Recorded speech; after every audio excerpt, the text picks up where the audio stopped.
Nomics fam, ladies and gentlemen of all ages, welcome back to Nostalgianomics. My name's Alex. Today, the topic is Crown Zenith. What? Huh? Wait, where? Crown Zenith is moving. I know a lot of people said Crown Zenith is dead in the water. It's stagnant. That's usually what people say. It's usually what happens before things start to move. I know. It's crazy. So we're going to talk a little about Crown Zenith, talk about the moves it's been making, talk about the singles, if there's some plays there. And then we're also going to compare it to some of the other specialty sets in the past, some that have had reprints, some that have not, how each one has performed, how we can relate those to Crown Zenith, if it's relatable at all. And then how do we play Crown Zenith? Is it investable now? Should we buy into the singles? How should we play this market? So all that's going to be covered right now. I'm going to jump in. But before we do that, we got another channel sponsor, ladies and gentlemen. You heard that right. We have LowPoppin.market sponsoring today's video. So let's give a big shout out and thank you to them. They're really cool because they not only sell these items, they'll buy yours. If you want to sell them your collectibles, they'll buy them from you. Also, if you don't got the cash, if you can't afford some of these items, no problem. They'll trade with you. I mean, they'll also take your money, but basically it's a full buy, sell, trade marketplace right on Instagram. If you want to look here, I mean, you can see on your screen, they got a little bit of everything. I mean, some of their stuff is so high end, you might not find it anywhere else. This could be a really good place to go to if you're really looking to find things that just don't come up on the market. Also, they do have a little bit of everything. I mean, they got vintage, they got modern, they got graded, they got sealed, they got Japanese, they got English. I mean, you can see on here, they got ponchos, they got sealed product right here. They got the 2-player theme deck case. They even got some Yu-Gi-Oh product, little bit of everything for whatever taste you have in the Pokemon or collectibles hobby. And like I said, if you got some cash, you want to buy something from them, there you go. If you don't have the cash, you want to trade, that you can do that. And also, if you're looking to get out of some of your collectibles, they might just be a buyer for you. So make sure to go check out LowPoppin.market. They got a little something for everyone, and I think you might be happy with their selection. So I'll leave the link in the top of the description if you want to check them out. With that being said, let's jump into the rest of the video. Now, Crown Zenith. The ETBs are moving. Now, look, I'm not saying this is a big flipper's paradise. I'm not saying you can go dump your stock. However, market price is now $65. Okay? If you want to go look at the recent sales, that's what it's selling for right here. Meaning, this product is up 30% from release at 50. 30% in about 7 to 8 months after release. That's huge. Now, I get it. You can't go sell it. You'll have to eat fees and shipping. I'm not saying it's a big moneymaker. What I'm saying is that's a huge percentage gain of what customers willing to pay only this amount of time after release. That shows how strong of a set it is. So for everyone saying, oh my gosh, it's sitting stagnant for so long, it's not going to go anywhere, there's so much, guess what? That's usually about the time things start moving.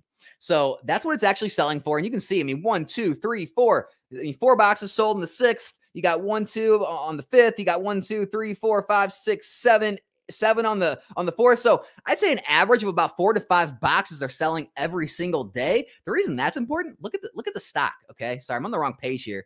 Look at the actual stock on the market right now. There's not much. There's not much separating it from 65 plus. So you got a seller here at $64.94. You have 16 boxes from this seller at $64.94. Then you have one at $64.99. You got 5 at $65, and then look at that. You broke 5. So we got about 22, what was that, 22, 23 boxes, and we're up to $66, $67, $70. That's how quick this market can move. That's how fast the supply is drying up. That's how fast the sellers are drying up. Look at this graph. I mean, this is the last month. It's basically a parabolic move. You can look at it since it was released. I mean, had a dip, but look at that. It's been basically parabolic up since then. Now, you're asking yourself, okay, Alex, so how are the cards doing? Are the singles doing anything? The singles are doing well as well. So here is the Giratina V-Star. This is the most expensive card in the set.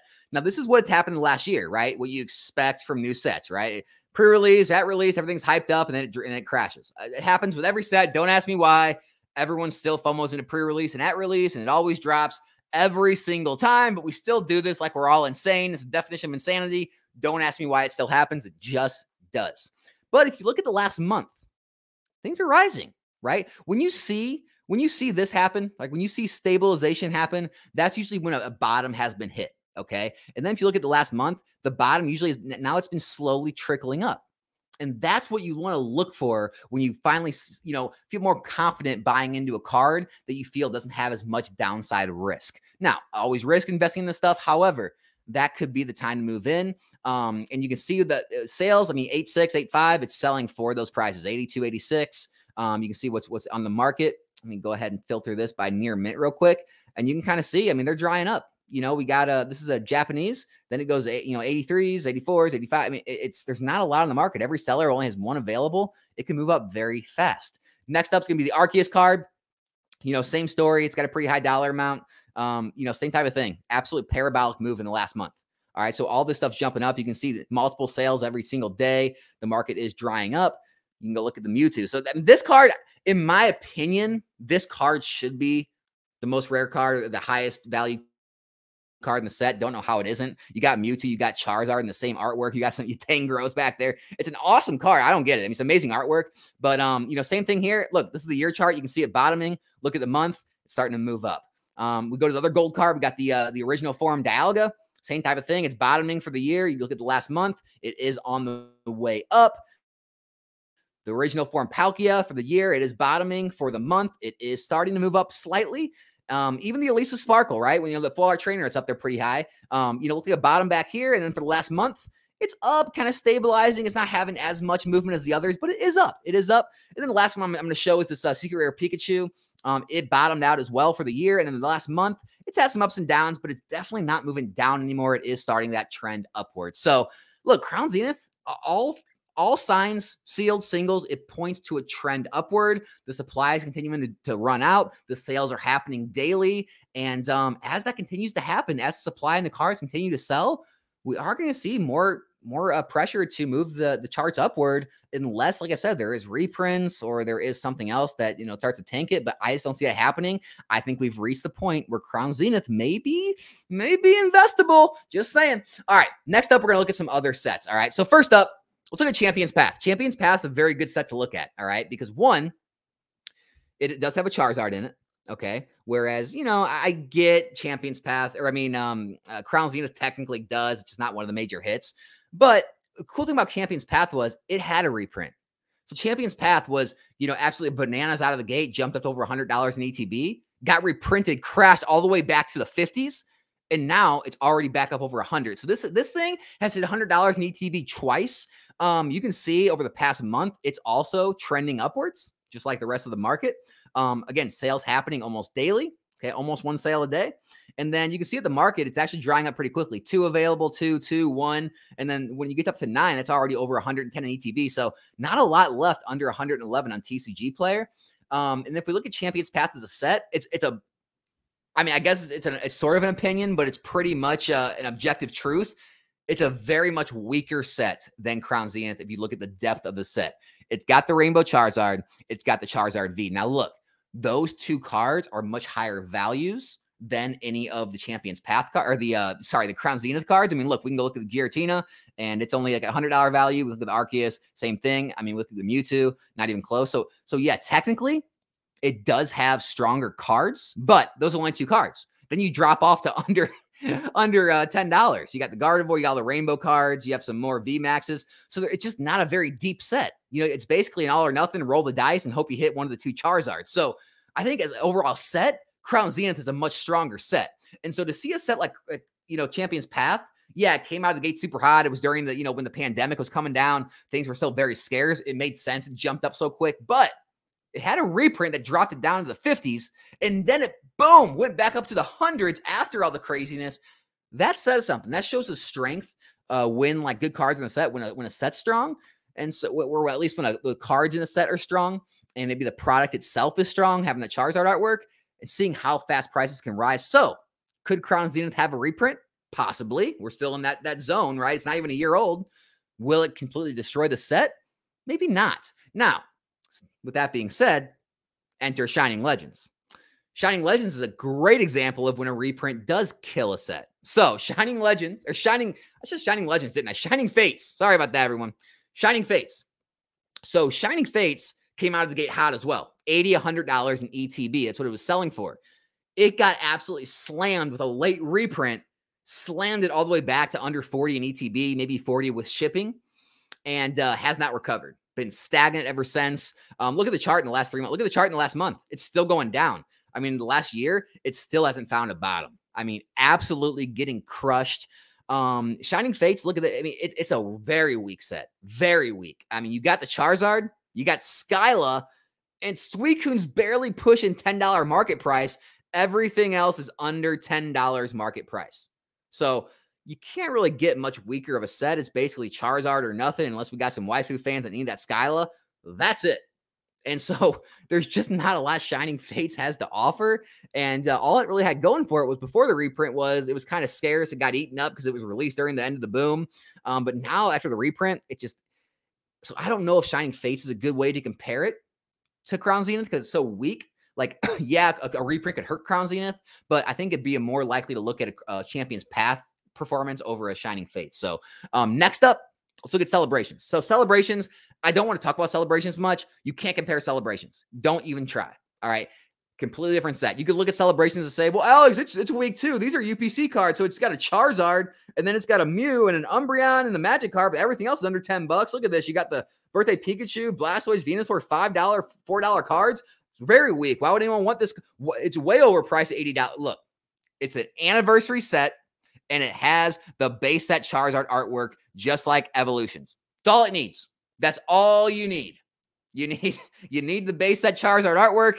You got like a big, nostalgia set like Evolutions printing the base set. You got a set like Celebrations being an anniversary set with reprints.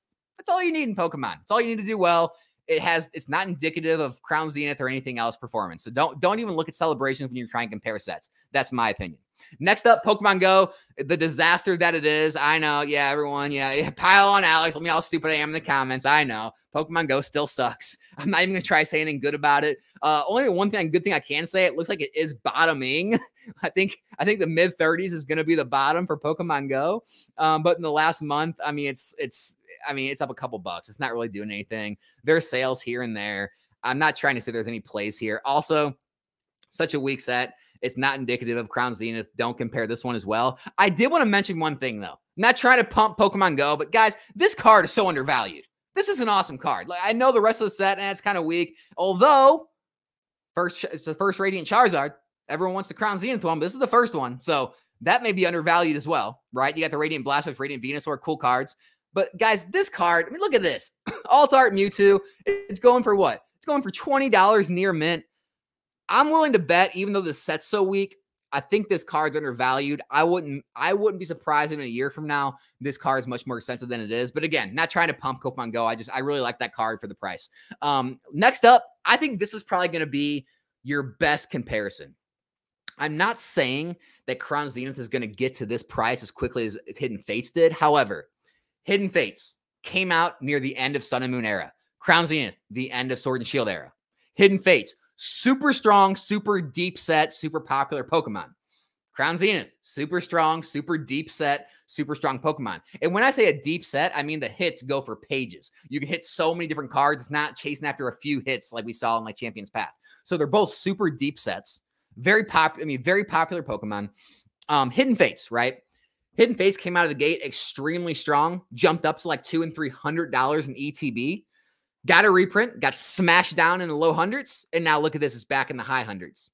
So, Crown Zenith is already moving up. Wouldn't be surprised for it to get to $100 a booster box. Doubt it's going to get to $200-$300 this fast.